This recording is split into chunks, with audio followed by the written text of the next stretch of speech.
चलो शुरू करें। ठीक है, हम लोग चैप्टर नंबर 5 कर रहे हैं, लाइफ प्रोसेसेस। लाइफ प्रोसेसेस क्या होती है? All those processes which enable us to live alive. हम लोगों ने एक लाइफ प्रोसेस के बारे में पढ़ लिया, न्यूट्रिशन, और लास्ट क्लास में हम लोगों ने पढ़ा था न्यूट्रिशन इन ह्यूमन बीइंग, मतलब ह्यूमन डाइजेस्टिव सिस्टम को पढ़ा था। आज हम लोग सेकंड लाइफ प्रोसेस पढ़ेंगे, दैट इज रेस्पिरेशन।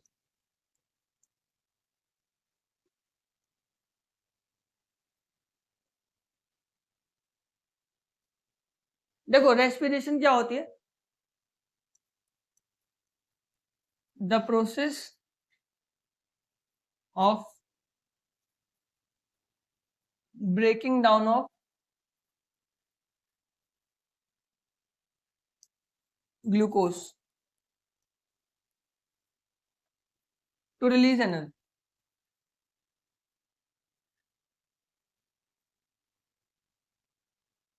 एक ऐसी प्रोसेस जिसमें ग्लूकोज टूटता है और ग्लूकोज के टूटने से क्या निकलती है? एनर्जी निकलती है। इसको हम लोग क्या बोलते हैं? रेस्पिरेशन।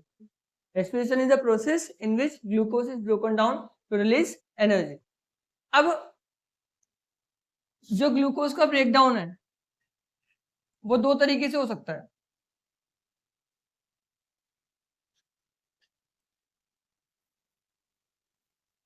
एरोबिकली और एक एनारोबिकली।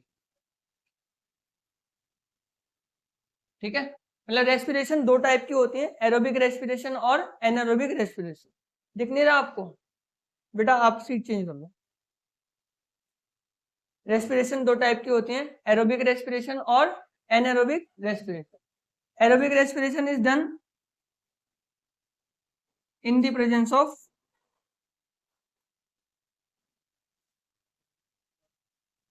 ऑक्सीजन। यदि ग्लूकोज का ब्रेकडाउन ऑक्सीजन की प्रेजेंस में होता है, यदि ग्लूकोज का ब्रेकडाउन ऑक्सीजन की प्रेजेंस में होता है तो इसको बोलते हैं हम लोग aerobic respiration, done in the absence of oxygen.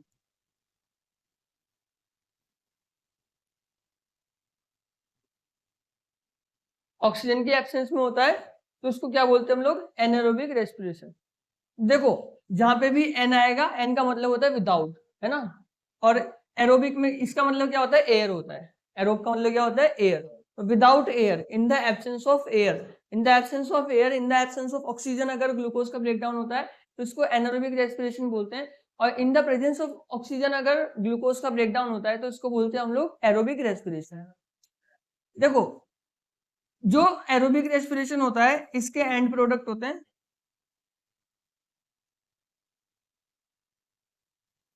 Carbon dioxide, water and energy.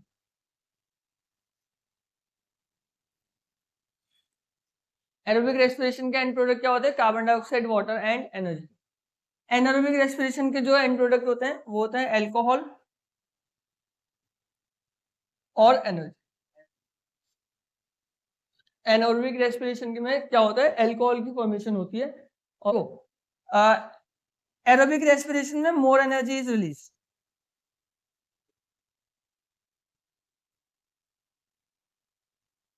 और इसमें क्या होता है? Less energy.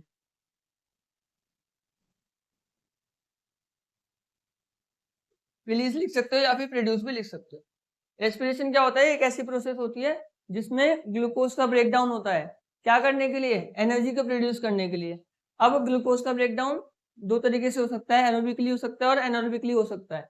एरोबिकली का मतलब एरोबिक रेस्पिरेशन और एनारोबिकली मतलब एनारोबिक रेस्पिरेशन। एरोबिक रेस्पिरेशन का मतलब ये होता है जब ग्लूकोज का ब्रेकडाउन होता है इन the presence of oxygen, in the presence of oxygen. Oxygen की प्रेजेंस में अगर ग्लूकोज का ब्रेकडाउन होता है तो उसको क्या बोलते हैं हम लोग? एरोबिक रेस्पिरेशन बोलते हैं। यदि ऑक्सीजन की एब्सेंस में होता है तो उसको क्या बोलते हैं हम लोग? Anaerobic respiration. आगे समझ में? ठीक है, किसी को कुछ पूछना है यहाँ तक तो पूछ लो।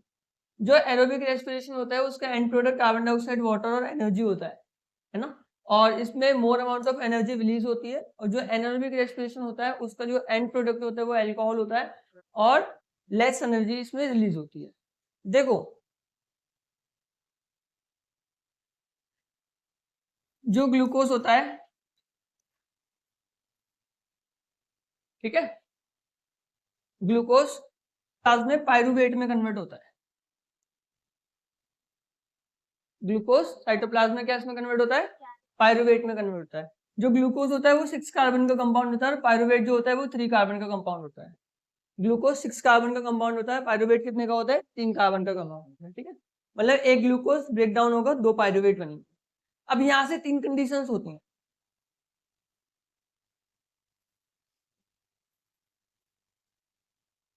ध्यान से देखना, बहुत इंपॉर्टेंट है। प्रेजेंस ऑफ ऑक्सीजन,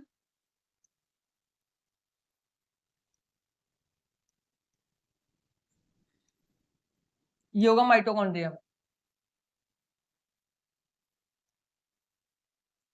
ठीक है,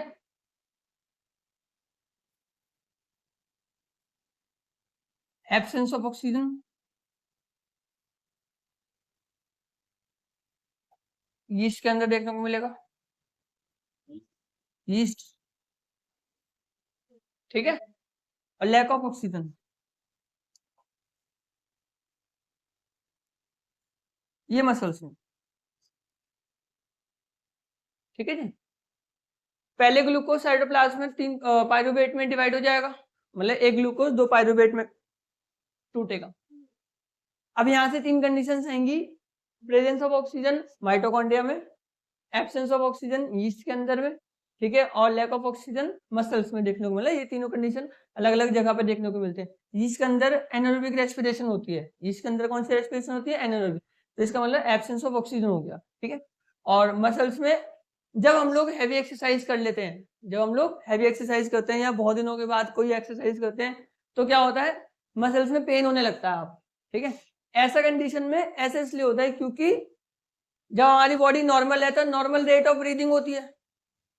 जब हमारी नॉर्मल बॉडी है तो नॉर्मल रेट ऑफ ब्रीदिंग होगी। अचानक से जब हम लोग हैवी एक्सरसाइज करते हैं तो मसल को ज्यादा एनर्जी की रिक्वायरमेंट होती है, तो ज्यादा एनर्जी की रिक्वायरमेंट होगी, ज्यादा एनर्जी कहाँ से बनेगी, ज्यादा ऑक्सीजन होगी, तो ये वाली कंडीशन होती है लैक ऑफ ऑक्सीजन की।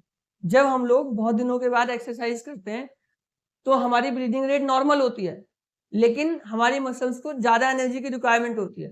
ज्यादा एनर्जी कब मिलेगी, जब ज्यादा ऑक्सीजन होगी, क्योंकि ग्लूकोज तो ऑलरेडी प्रेजेंट है, ग्लूकोज तो डाइजेशन की प्रोसेस के दौरान बन गया। अब हमको इंस्टेंटली किसकी रिक्वायरमेंट है, ऑक्सीजन की रिक्वायरमेंट है। जितना ज्यादा ऑक्सीजन होगा, मतलब जितना ज्यादा ऑक्सीजन हमारी सेल के अंदर होगा, रेट ऑफ रेस्पिरेशन उतनी ज्यादा होगी, और जितना कम होगा तो रेट ऑफ रेस्पिरेशन उतनी कम होगी। ज्यादा काम करने के लिए ज्यादा एनर्जी की जरूरत होती है, ज्यादा काम करने के लिए ज्यादा एनर्जी की जरूरत होती है, तो ज्यादा एनर्जी के लिए ज्यादा ऑक्सीजन की रिक्वायरमेंट होगी। लेकिन हम लोग बहुत दिनों की बात कर रहे हैं तो ब्रीदिंग रेट हमारी कांस्टेंट है, जिसकी वजह से हमारी मसल्स के अंदर क्या होगा, ऑक्सीजन की कमी हो जाएगी, वो वाली कंडीशन है। ठीक है, ठीक है, देखो प्रेजेंस ऑफ ऑक्सीजन में क्या बनेगा, कार्बन डाइऑक्साइड बनेगा, वाटर बनेगा, और बनेगी एनर्जी।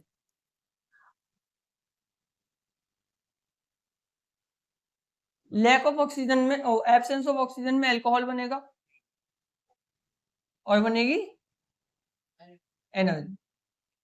ठीक है, और लैक ऑफ ऑक्सीजन में क्या होगा, लैक ऑफ ऑक्सीजन में बनेगा आपका लैक्टिक एसिड। क्या बनेगा, along with release of some energy. ठीक है, लैक ऑफ ऑक्सीजन में क्या होगा, लैक्टिक एसिड की फॉर्मेशन होगी। फिर से देखो, रेस्पिरेशन क्या होता है, एक ऐसी प्रोसेस होती है जिसमें ग्लूकोज का ब्रेकडाउन होता है और एनर्जी रिलीज होती है। Respiration is the process in which glucose is broken down to release energy. It can be done in the presence of oxygen और absence of oxygen. Presence of oxygen होता है तो aerobic respiration होता है, और absence of oxygen होता है तो एनर्बिक रेस्पिरेशन होता है।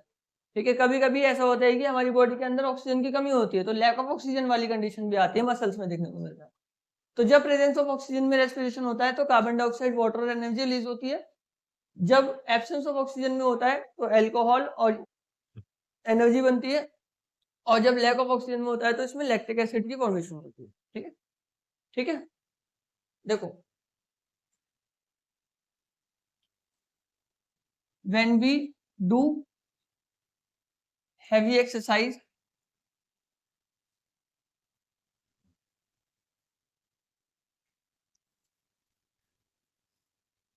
after many days there is pain in our joints। जब भी हम लोग हैवी एक्सरसाइज करते हैं बहुत दिनों के बाद में, तो हमारे जॉइंट्स में क्या होता है, पेन होता है। क्यों होता है, this is because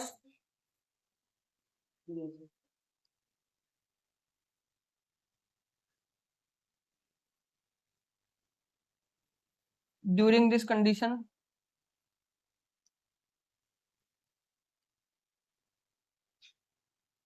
there is lack of oxygen in our muscles. ठीक है, हमारी मसल्स में क्या होगा, ऑक्सीजन की कमी होगी and there will be formation of lactic acid. किसकी फॉर्मेशन होगी, लैक्टिक एसिड की फॉर्मेशन होगी। ठीक है, lactic acid accumulates in our joints। ये हमारे जॉइंट्स में क्या होता है, इकट्ठा हो जाता है। ठीक है, and causes joint pain, and causes joint pain. ठीक है, अब इससे छुटकारा पाने के लिए क्या करें हम लोग, इससे छुटकारा पाने के लिए to get rid of this we should take lukewarm water bath।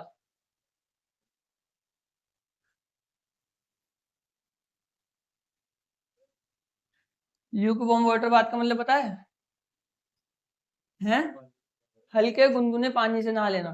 ठीक है, जब हम लोग हल्के गुनगुने पानी से नहा लेंगे तो क्या होगा, जो ब्लड का फ्लो होता है वो तेज हो जाएगा, जिसकी वजह से जब ब्लड का फ्लो तेज हो जाएगा तो ऑक्सीजन जो होगी वहां पहुंच जाएगी, और जब ऑक्सीजन पहुंच जाएगी तो फिर वही नॉर्मल वाली रेस्पिरेशन होगी, और जब नॉर्मल वाली रेस्पिरेशन होगी तो फिर से कार्बन डाइऑक्साइड, वाटर और एनर्जी की फॉर्मेशन हो जाएगी। ठीक है, जिसकी वजह से जो जॉइंट पेन है वो खत्म हो जाएगा।